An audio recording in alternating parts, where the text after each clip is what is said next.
നിന്റെ ടെൻഷൻ കണ്ടാ തോന്നുന്നു നീയാണ് ലോകത്ത് ആദ്യമായിട്ട് ഒളിച്ചോടാൻ പോകുന്നത്. ടെൻഷൻ അല്ല എന്നാലും എടാ ഇതൊക്കെ നോർമലാണ്. എന്റെ അച്ഛൻ ഒളിച്ചോടി കല്യാണം കഴിച്ചതാ. ആണോ? എന്നിട്ട് ഇപ്പോഴും ഞാനും അമ്മയും അന്വേഷിച്ചോണ്ടിരിക്കുക ആരുടെ കൂടെ ഒളിച്ചോടിയെന്ന് അറിയില്ല. അതാ പറഞ്ഞ ഇതൊക്കെ സിമ്പിൾ ആണ്. അവൾ ഓക്കെയാണോ? റെഡി ആയോ? അവളിപ്പോ മെസ്സേജ് അയച്ചിട്ടുണ്ടായിരുന്നു. റൂമിൽ നിന്ന് ഇറങ്ങുന്നേ ഉള്ളൂ, എല്ലാവരും ഉറങ്ങിയില്ല, അതുകൊണ്ട് പയ്യെ ഒച്ച ഉണ്ടാക്കാതെ ഇറങ്ങുന്നത്, അതുകൊണ്ട് ഇത്തിരി ടൈം എടുക്കുന്നു പറഞ്ഞു. ഗുഡ്. മൊത്തത്തിലുള്ള പ്ലാൻ എന്താ? ഫ്ലൈറ്റ് ടിക്കറ്റ് എടുത്തിട്ടുണ്ട്, നേരെ UK പറക്കുക. ഫസ്റ്റ് നൈറ്റ് UK ആണോ? പൊങ്ങുമ്പോ വീഡിയോ എടുത്ത് അയക്കണേ. അല്ല ഫ്ലൈറ്റ് പൊങ്ങുമ്പോ വീഡിയോ എടുത്ത് അയക്കണേ. നന്നല്ല നീ സേഫായി കയറിയെന്ന് എനിക്ക് ഉറപ്പ് വരുത്താൻ പറ്റൂ. അതയക്കാം. അല്ല പോകാനുള്ള കാർ അവിടെ നിർത്തിയിട്ടുണ്ട്, അതിങ്ങോട്ട് റിവേഴ്സ് എടുത്തോണ്ട് വരണം. ഞാൻ പോയി എടുത്തിട്ട് വരണോ?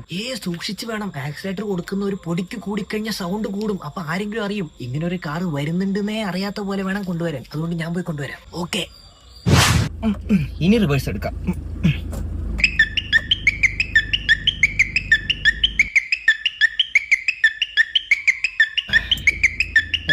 ആരും അറിഞ്ഞില്ലല്ലോ.